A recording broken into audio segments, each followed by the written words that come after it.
Welcome to lunch hour. This is Satish. ఏపీలో white fight హాట్గా కొనసాగుతోంది. రోజుకో శ్వేతపత్రంతో ఏపీ సర్కార్ దూకుడుగా వ్యవహరిస్తోంది. మొన్న పోలవరంపై శ్వేతపత్రంపై ఏపీ సర్కార్ ఇవాళ అమరావతిపై శ్వేతపత్రం విడుదల చేయనుంది. మొన్న పోలవరంపై శ్వేతపత్రం విడుదల చేసిన ఏపీ ప్రభుత్వం ఈరోజు అమరావతిపై మరో శ్వేతపత్రం రిలీజ్ చేయనుంది. శ్వేతపత్రాల విడుదల నేపథ్యంలో రెవెన్యూ రికవరీ యాక్ట్ అమలు చేయాలంటున్నారు మాజీ మంత్రి యనమల రామకృష్ణుడు.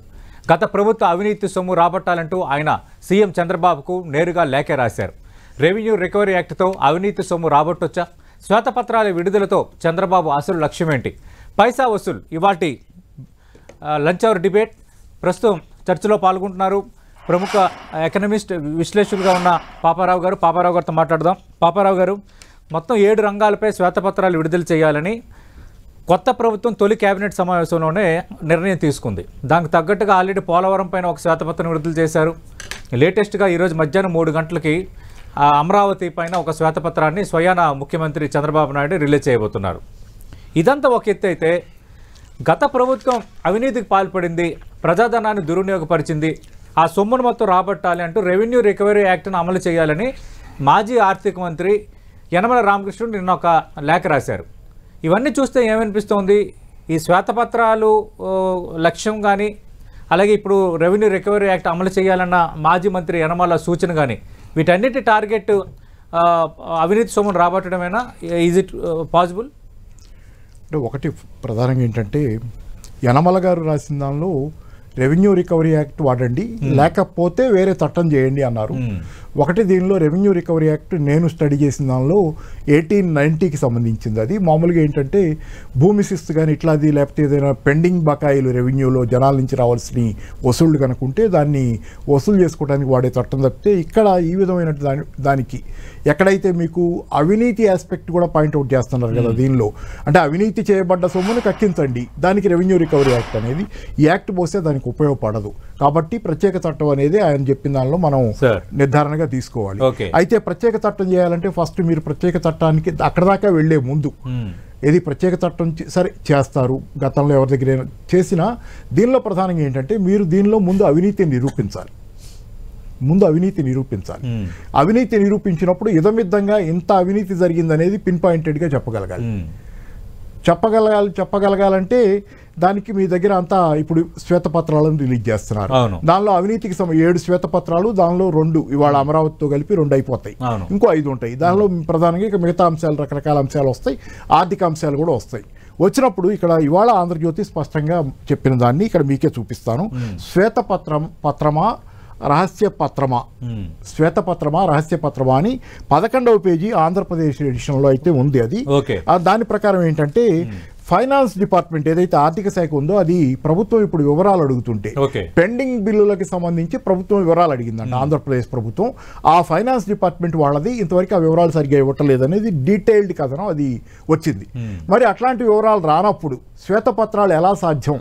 ఫైనాన్స్ డిపార్ట్మెంట్ నుంచి పెండింగ్ బిల్లులు రానప్పుడు, మీకు బిల్లుల వివరాలు రానప్పుడు శ్వేతపత్రం అంటే రేపొద్దున సమర్పించబోయే ఇతరత్ర శ్వేతపత్రాలు ఉన్నాయి కదా, ఏదైతే మీకు ఫైనాన్స్కి సంబంధించి ఖర్చులు, లావాదేవీలు, దీనికి సంబంధించి అది ఎలా సాధ్యం అనే ప్రశ్న ఆంధ్రజ్యోతి వేసింది.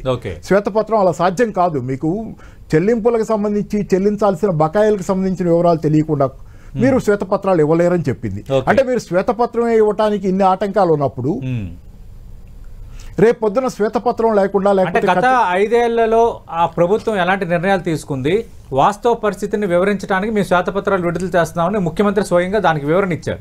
వాస్తవ పరిస్థితి వివరించాల్సిందే. పైగా ముఖ్యంగా వాస్తవ పరిస్థితి జనాలకు కొత్తగా చెప్తే వేరు, జనాలకి చెప్పేసి అంతటితో సరిపెడితే వేరు. అలా కాకుండా మీరు రెవెన్యూ రికవరీ అంటే ఇప్పుడు జగన్ నుంచి వసూలు చేయాలనేదే, లేకపోతే వైసీపీ వాళ్ళ నుంచి వసూలు చేయాలనే రెవెన్యూ రికవరీ చట్టం పెట్టాలంటే అది చాలా పకడ్బందీగా ఉండాలి. ఇలా లొసుగులతో ఉండకూడదు కదా. ఒకవేళ ఏమైనా లొసుగులు ఉంటే అది చాలా ఇబ్బందికరం. ఎందుకంటే మీరు రెవెన్యూ రికవరీ యాక్ట్ పెడితే రెండో వాళ్ళ ఆస్తుల్ని కనుక మీరు జప్తు చేయడానికో, వాటిని స్వాధీనం చేసుకోవడానికో, వాటిని వేలం వేయడానికో నిర్ణయించుకోవటమే కదా దరిదాపుగా. అది చేయాలంటే మీరు చాలా పక్కాగా ఉండాలి, లేకపోతే చాలా ఇబ్బందులు వస్తాయి. కాబట్టి దానిలో ఒక భాగం ఏంటంటే శ్వేతపత్రాలు పక్కాగా ఉండాలి.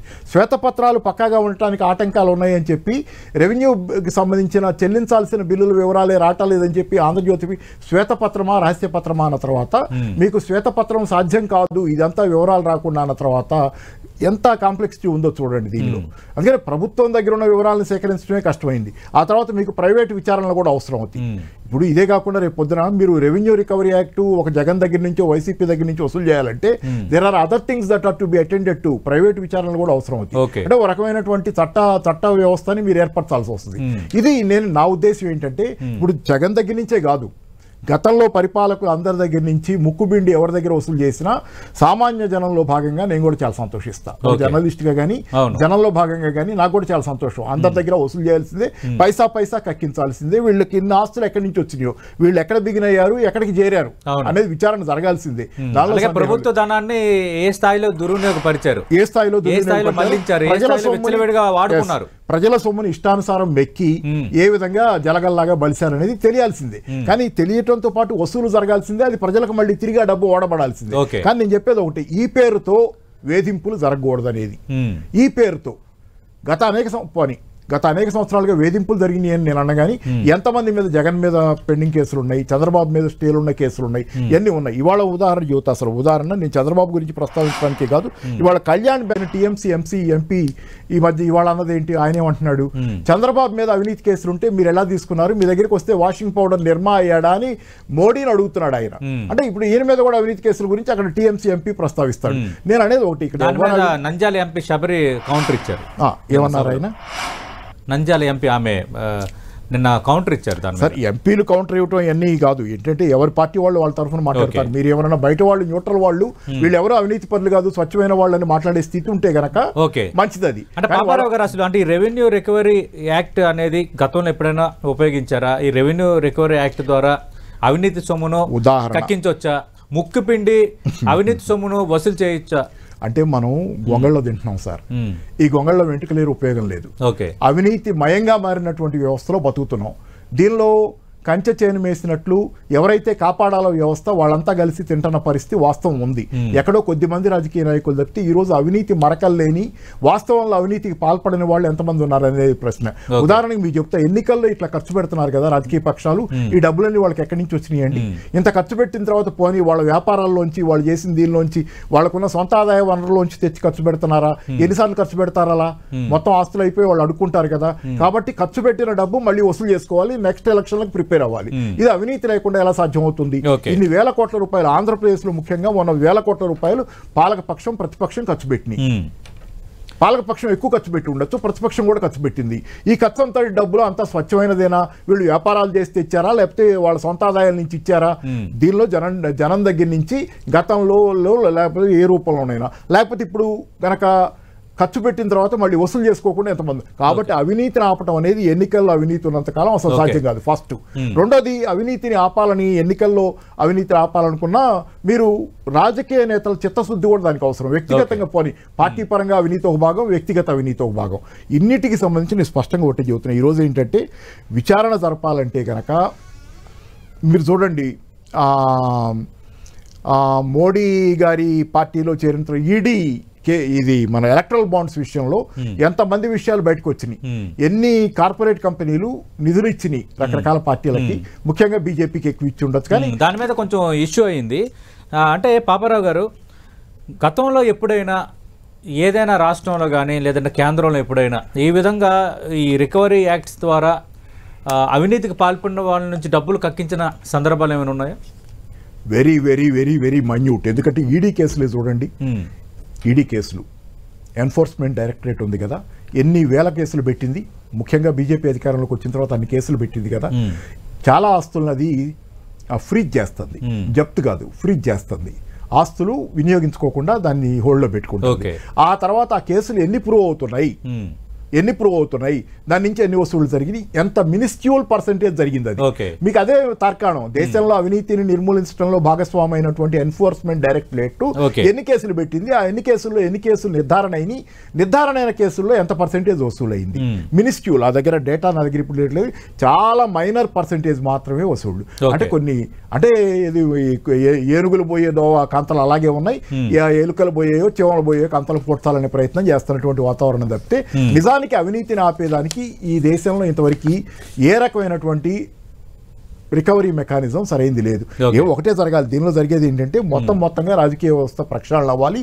దానిలో సరే ఇందాక నేను చెప్పినట్టు ఎన్నికల వ్యవస్థ కూడా ప్రక్షాళన అవ్వాలి. ఈ ఎన్నికల వ్యవస్థలో ఇలా డబ్బులు ఖర్చు పెట్టే వ్యవస్థ పోతే మినహా ఫస్ట్ స్టెప్ పడదు ఆ డైరెక్షన్ లో. ఓకే, అంటే పాపారావు గారు ఇగోండి, మీరు ఇందాక ప్రస్తావించారు, మాజీ ఆర్థిక మంత్రి యనమల రామకృష్ణ ఒక లేఖ రాశారు. ఆ లేఖలో ఆయన ప్రస్తావించిన అంశాలు ఏంటంటే, ఇందాక మనం ప్రస్తావించినట్టు రెవెన్యూ రికవరీ యాక్ట్ దాన్ని అమలు చేయాలి. ఒకవేళ రెవెన్యూ రికవరీ యాక్ట్ అమలు చేయని పక్షంలో ప్రత్యేక చట్టాల ద్వారా సొమ్మును రాబట్టాలని ఆయన అన్నారు. అంటే ప్రత్యేకంగా చట్టం చేయాల్సి ఉందా, లేదంటే ఆ తరహా చట్టాలు ఏమైనా ఉన్నాయా ఆల్రెడీ? నాకు తెలిసి అయితే తెలంగాణలో రెవెన్యూ రికవరీ యాక్ట్ కూడా బహుశా ఇది ల్యాండ్ రెవెన్యూస్కి సంబంధించింది. నా దగ్గర కూడా ఒకటి ఉంది. ఈ తెలంగాణ ల్యాండ్ రికవరీ, అదే తెలంగాణ రెవెన్యూ రికవరీ యాక్ట్ అని ఒకటి స్పెషల్గా చూశాను నేను. దేశానికి మొత్తానికి సంబంధించి కాకుండా బహుశా ఎక్కడ నాకు తెలిసి అయితే ఇట్లాంటిది పెట్టలేరు. ఉమ్మడి ఆంధ్రప్రదేశ్ కూడా అదే ఉంది. ఉమ్మడి ఆంధ్రప్రదేశ్ కూడా అదే ఉంది. డివిజన్ అయిన తర్వాత మళ్ళీ తెలంగాణ రెవెన్యూ రికవరీ యాక్ట్ అని మళ్ళీ కొంత అయినా కానీ ఇక్కడ ఏమంటే మీకు రాష్ట్రాల వారీగా విడివిడిగా పెట్టుకుంటే అవ్వదు. ఎందుకంటే దేశవ్యాప్తంగా సుప్రీంకోర్టు ఒకటి ఉంది. కాబట్టి దేశవ్యాప్తంగా ఒక చట్టం వస్తే మినహాయిస్తే రెవెన్యూ రికవరీ అనేది సాధ్యం కాదు. ఎందుకంటే ఒక రాష్ట్రం చట్టం పెట్టినంత మాత్రాన ఆ చట్టానికి వ్యతిరేకంగా ఆ చట్టం మీద లేకపోతే ఆ చట్టం కింద కేసులు నమోదైన వాళ్ళు సుప్రీంకోర్టుకో ఇంకో కోర్టుకో పోయి అట్లా ఆ రెండు రాష్ట్రానికి పాల్పడిన వాళ్ళు అలా ఎంజాయ్ చేయటమే ఇప్పుడు జరుగుతుంది. అదే కదా, చాలా కాంప్లికేటెడ్ ఫినామినన్ ఇది. అదే కాకుండా రాజకీయ అండా ఆశ్రయాలు ఉన్నాయి కదా. ఎవరైనా అవినీతి పరులు ఉన్నారంటే పోయి వాషింగ్ పౌడర్ నిర్మాణం అవుతుంది, అంతా జరుగుతుందని మనం చెప్పుకుంటున్నాం కదా. అవినీతి పరుల కేసులు ఎక్కడ ప్రొసీడ్ అవుతున్నాయి, ఎప్పుడో వెలుగులోకి ఎప్పుడు వస్తాయంటే మీరు ఆ ఉన్న పాలకపక్షాన్ని వ్యతిరేకించినప్పుడు వెలుగులోకి వస్తాయి, లేకపోతే ఆ పాలకపక్షంలో మిమ్మల్ని చేర్చుకునే ఒత్తిడి ఏదైనా ఉంటే వ్యతిరేక వస్తాయి. ఆ తర్వాత అదేమవుతున్నది, ఎవరికి కనపడుతుంది? ఏ అవినీతి పరుడైనా ఈ రోజు శిక్షించబడ్డా, ఈ దేశంలో ఎంత శిక్షించబడ్డాడు? ఇందాక నేను ప్రస్తావించినట్టుగా ఈడీ కేసుల్లో ఎన్ని నిర్ధారణ అయినాయి, ఎవరు జైలుకు పోయారు ఏంటంటే ఇవన్నీ ఏంటంటే కొందరికి శిక్షలు పడ్డాయి, కొందరంటే మీరు రాజకీయంగా నిరాశ్రయులైతేనో రాజకీయంగా మీకు అండలేకపోతేనే ఎక్కువ సందర్భాల్లో జరిగినాయి. రాజకీయంగా బలవంతులైన వాళ్ళు ఎవరైనా జైలుకి ఎప్పుడైనా పోయారా? రాజకీయ అండదండలు ఉన్న వాళ్ళు ఎవరైనా ఎప్పుడైనా జైలు. ఇది కూడా ఒక మేజర్ ఫ్యాక్టర్ కాదంటం లేదు పాపారావు గారు. అయితే ఇప్పుడు ఈ శ్వేతపత్రాలు విడుదల చేయడం ద్వారా మేము వాస్తవాలు వెల్లడి చేస్తున్నామని చెప్తున్నారు. ఆల్రెడీ పోలవరం మీద శ్వేతపత్రం విడుదల చేసినప్పుడు స్వయంగా ముఖ్యమంత్రి చంద్రబాబు నాయుడు మాట్లాడారు. పోలవరం పరిస్థితి ఏంటి, ఏం చేయాలి, ఎలాంటి సాయం తీసుకోవాలి, మళ్ళీ ఎంత సమయం పడుతుంది అన్నది క్లియర్ కట్గా వివరించారు. ఈరోజు రాజధాని అమరావతి మీద కూడా మాట్లాడుతున్నారు. అంటే వాస్తవ పరిస్థితిని ప్రజలకు వివరించడం మంచిదే కదా. అంటే ఈ రెండు యాక్చువల్గా ఏంటంటే శ్వేతపత్రాలకు సంబంధించినంత వరకు పోలవరం అమరావతి ఆయన పెట్ ప్రాజెక్ట్ అంటే అమరావతి మరీ ముఖ్యంగా దీని విషయంలో డబ్బులు రావాల్సి ఉంది. కాబట్టి ఓ శ్వేతపత్రం రిలీజ్ చేయడం ద్వారా ఆయన బహుశా కొంత ప్రజల్ని సన్నద్ధం చేసేది ఏదంటే దీని విషయంలో మనకింత రావాల్సి ఉంది, పోలవరం విషయంలో ఇలా ఆగిపోయాం కాబట్టి ఇంత గ్యాప్ ఉంది, ఇంత డబ్బులు వస్తే గానీ అది పూర్తి అవ్వదు, రావాల్సిన డబ్బులు కదా. ఈ పోలవరం కూడా ఢిల్లీ వెళ్ళబోతున్నారు, ఢిల్లీలో కూడా వివరాలన్నీ పొందుపరుస్తారు. ఎందుకంటే అది ఢిల్లీకి ప్రిపరేషన్ కూడా అనుకోవచ్చు. ఎందుకంటే మీకు ఏంటంటే మిగతా శ్వేతపత్రాలన్నీ ఎలా ఉన్నా ఈ రెండు శ్వేతపత్రాల్లో రావాల్సిన డబ్బులకి సంబంధించినటువంటి వివరాలు ఉంటాయి.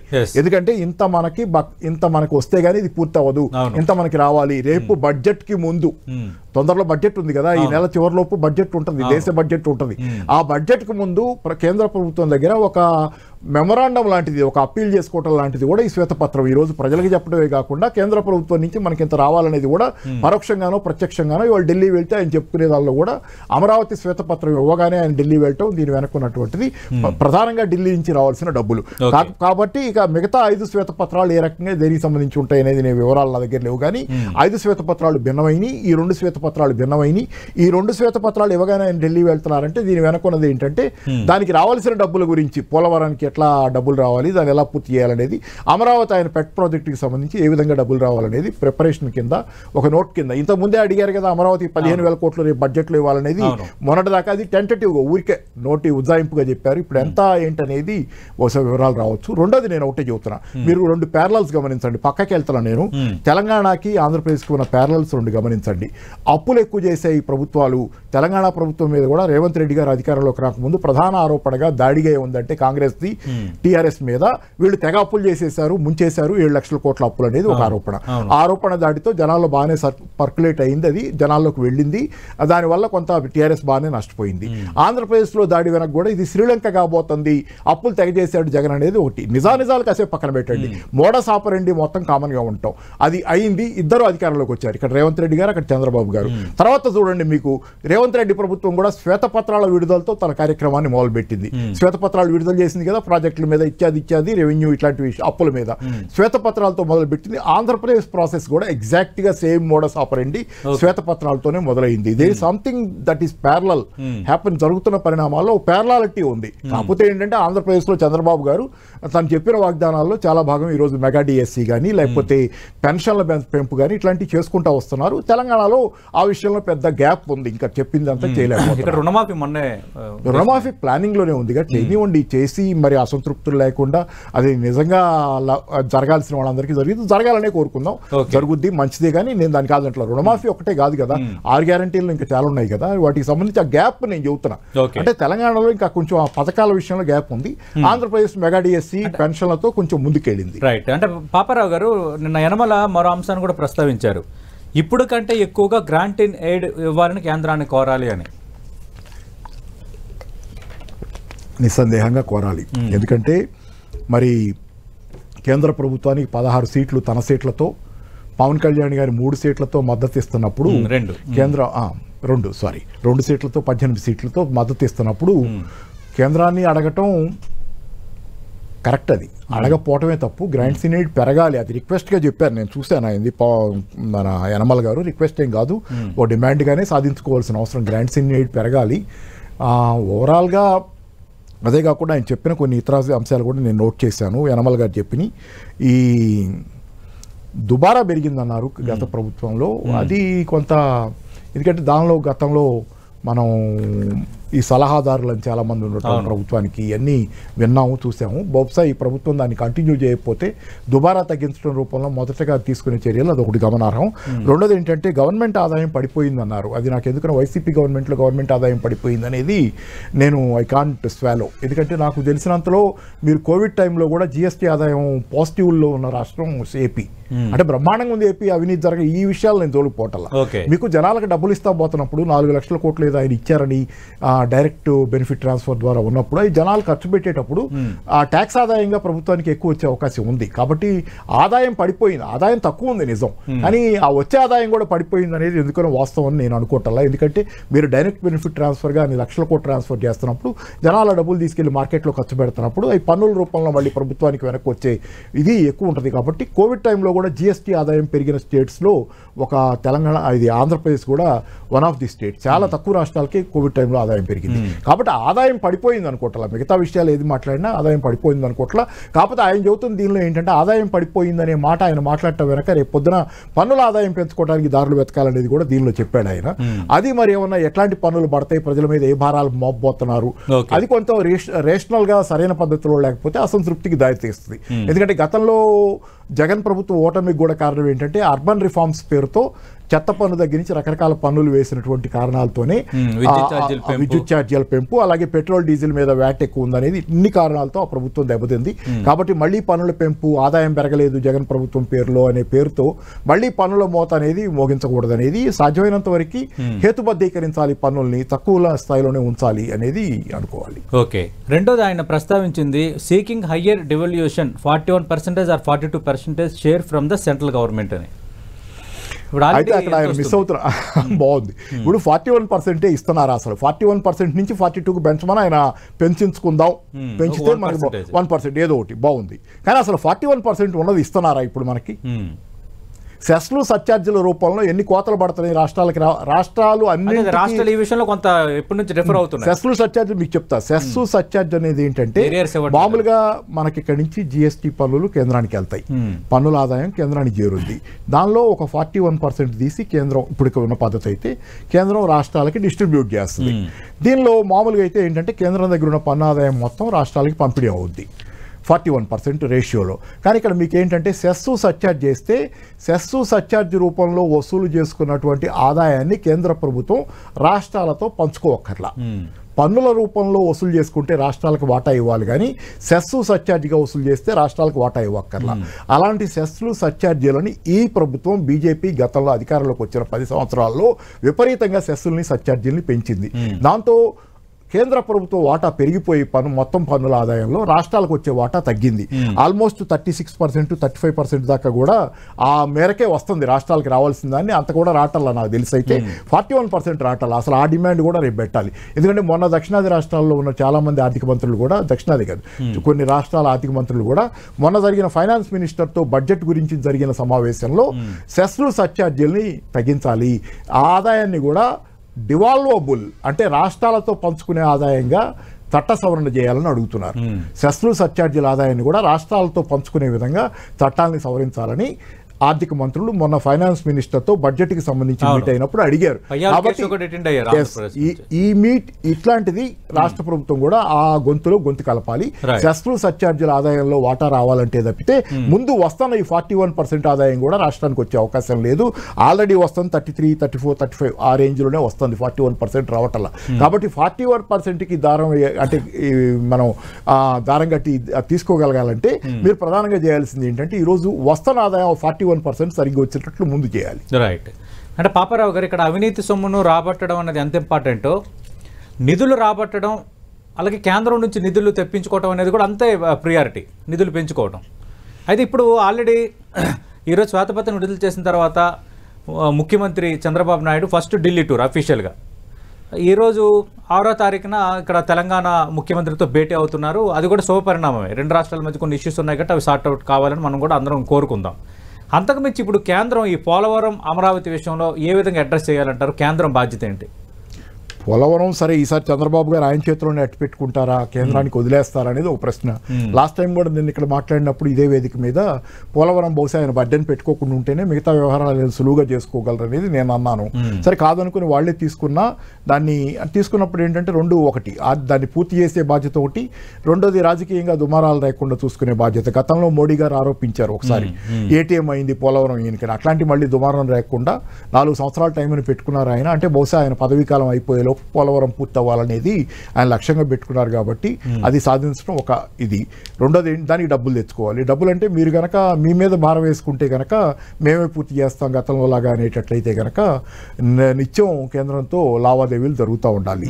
రెండోది ఇక్కడ ఏంటంటే మీరు అమరావతి విషయంలో 15,000 కోట్లు మొన్న అయితే టెంటేటివ్గా అడిగిన వాస్తవం. మరి సరే అది ఎంత అంటే నేను ఇంత మళ్ళీ ఒకసారి కోట్ చేస్తున్నాను. ఆంధ్రజ్యోతి రాధాకృష్ణ గారే ఆయన కొత్త పలుకులో ఆయన చెప్పింది ఏంటంటే 2-3 సంవత్సరాలు కొత్త పలుకులో అనుకుంటా 2-3 సంవత్సరాల కాలంలో అమరావతి పూర్తవుద్ది అనేది అంత రేషనల్ ఇది కాదని, అంత హేతుబద్ధంగా ఆలోచన కాదేమని అన్నట్లు అన్నారు. కాబట్టి సుదీర్ఘకాల వ్యవధాన జరిగే ప్రక్రియ అది. బహుశా చంద్రబాబు గారు సీఎంగా దిగిపోయిన తర్వాత కూడా ఆయన పార్టీయే కంటిన్యూ అయిన అధికారంలో దిగిపోయిన తర్వాత కూడా ఆ ప్రాసెస్ కంటిన్యూ అవుతూ ఉండేది ఉంది. కాబట్టి దాన్ని స్ట్రీమ్లైన్ చేసుకోవడానికి నిధులు మళ్ళీ అట్లాగే కంటిన్యూస్గా స్ట్రీమ్లైన్ అవ్వడానికి ఆయన ఏర్పాట్లు చేసుకోవాలి. ఎందుకంటే ఒకేసారిగా రిలీజ్ చేయరు. మీరు అడిగినా కానీ ఇన్ని వేల కోట్లను అడిగినా ఒక్కసారి రావు. పూర్తయిన ప్రాసెస్ మళ్ళీ బిల్స్ ఇవ్వటం అది ఉంటుంది కదా, దాని ప్రకారం మళ్ళీ వస్తూ ఉంటాయి. కాబట్టి ఈ 5 సంవత్సరాలకే కాకుండా కొంత సుదీర్ఘకాల వ్యవధిన అమరావతి ఎలా పూర్తి చేయాలనేది ఒక ప్రణాళికాబద్ధమైనటువంటి ఆలోచన ఆయన చేసుకోవాలి. రైట్. అంటే ఓవరాల్గా ఇప్పుడు ఈ ప్రత్యేకంగా చట్టాలు లేవు, అలాగే రెవెన్యూ రికవరీ యాక్ట్ అనేది దీనికి ఆప్ట్ కాదు అని అంటున్నారు. మీ ఆలోచన ఏంటి? అలాంటి చట్టం ఏమైనా తెచ్చే యోచన ప్రభుత్వం చేయొచ్చా? ఏపీ రాష్ట్ర ప్రభుత్వం చట్టం తెస్తే సరే, వాళ్ళు తేవాలనుకుంటే తెస్తారు. కావాలి దానికి సరే యనమల గారి సజెషన్ అది. బహుశా ఆయన ఫైనాన్స్ మినిస్టర్గా లేరు కాబట్టి ఆ గ్యాప్ ఆయన ఫిల్ చేసుకుంటున్నారేమో కానీ సజెషన్ అది. కాబట్టి చేశారనుకోండి, ఒకవేళ అదే కనుక జరిగితే, ఒకవేళ తెస్తే ఇండివిజువల్గా అవినీతికి పాల్పడిన వారి నుంచి ఇండివిజువల్గా వాటిని కలెక్ట్ చేస్తారా, లేదంటే నీకు వేరే పద్ధతి ఏమైనా ఉంటుందా? ఈరోజు వ్యక్తిగత వాస్త అయినప్పుడు వేరే పద్ధతి ఉంటుంది, ఇంకో పద్ధతి. పార్టీల నుంచి ఏం కలెక్ట్ చేస్తారు? పార్టీలు అట్లా కాదు, వ్యక్తిగతంగా కలెక్ట్ చేయాల్సిందే. అయితే నేను చెప్పేది ఒకటి, ఇదంతా మీరు చట్టం తెస్తే ఏంటంటే ప్రజల ముందు కొంచెం అవినీతి వ్యతిరేక పోరాటంగా బాగుంటుంది చూడటానికి. చూడటానికి బాగుంది, చేయటానికి కుదురుద్దా అనే ప్రశ్న ఉంది. చేయటానికి కుదిరితే ప్రజలంతా సంతోషిస్తారు, మేము కూడా ఇక్కడ అందరం సంతోషిస్తాం, చాలా బ్రహ్మాండంగా ఉంటుంది, సంతోషించేది. దేశమంతటికి కూడా ఒక మోడల్ అది, దేశమంతటికి కూడా ఒక మోడల్. కానీ చూడటానికి బాగుంది, జరగటానికి ఆచరణలో సాధ్యం కావటానికి there is many a slip between the cup and the lip అంటారు కదా. మీ ప్రయత్నం కప్పు టీ నోటి దాకా వెళ్ళే లోపు కింద పడకూడదు, పడిపోకూడదని ఏమీ లేదు. అలాగే చాలా ఉన్నాయి దీనిలో. ఎందుకంటే దేశవ్యాప్తంగా ఉన్నటువంటి చట్టాలు అడ్డం వస్తాయి, లేకపోతే దేశవ్యాప్తంగా సుప్రీంకోర్టు లాంటి వాటి కోర్టుల మీద కేసులకు వెళ్తే అవన్నీ అడ్డం పడతాయి. ఇది లాంగ్ లీగల్ లిటిగేషన్ తో కూడిన ప్రాసెస్. పొలిటికల్ ఆస్పెక్ట్ కూడా ఉంది దీనిలో. లేకపోతే ఎందుకంటే ఇప్పుడు ఎవరి మీద మీరు రాజకీయంగా ఈ చట్టాలు తెచ్చి ఏది చేయాలనుకున్నా వాళ్ళు కూడా ఓ పొలిటికల్ ఆశ్రయం పొందుతున్నారు. ప్రతిసారి పోయి ఎక్కడో చోట ఆశ్రయం పొంది వీటి నుంచి తప్పించుకోవటం గత నుంచి చరిత్ర అంతా జరుగుతుంది. ఇదే రాజకీయ అండాదండా ఉన్న వాళ్ళు. కాబట్టి ఈ రెండింటిని తప్పించుకొని ఓవరాల్ దేశవ్యాప్త చట్టాలు కానీ ఇతరత్ర దీన్ని తప్పించుకొని రాజకీయ బెడదల్ని, రాజకీయ ఆశ్రయాల ఒత్తిడిని తప్పించుకొని మీరు చేయగలిగితే ఆంధ్రప్రదేశ్ ప్రజలు బ్రహ్మాండంగా సంతోషిస్తారు. ఇక్కడ కూడా మేము క్లాప్ చేస్తామని అనుకుంటున్నాం. రైట్, థ్యాంక్ యూ పాపారావు గారు. ఇది ఆంధ్రప్రదేశ్ ప్రభుత్వం శ్వేతపత్రాలు అలాగే యనమల లేఖపై 10 టీవీ లంచ్ అవర్ డిబేట్.